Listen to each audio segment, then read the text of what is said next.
तर day out with sibling असा निश्चय करून मी बाहेर पडले. तर सर्वप्रथम माझ्या घराजवळ एक सुंदर असा कॅफे होता, तर मी तिथे गेले. त्यानंतर कॉफी घेतली पहिले.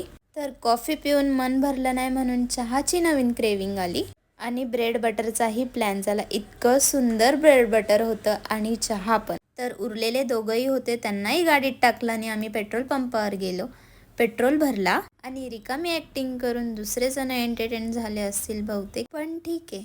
त्यानंतर लगेचच निघालो आणि गाडीमध्ये शांत गाणी आणि हे वातावरण, वा वा वा वा, दिल खुश कर दिया. म्हणूनच ड्रायव्हिंग करण्याचा उत्साह वाढला. तर इतकंच नव्हे, त्या पुढची कमाल म्हणजे ही.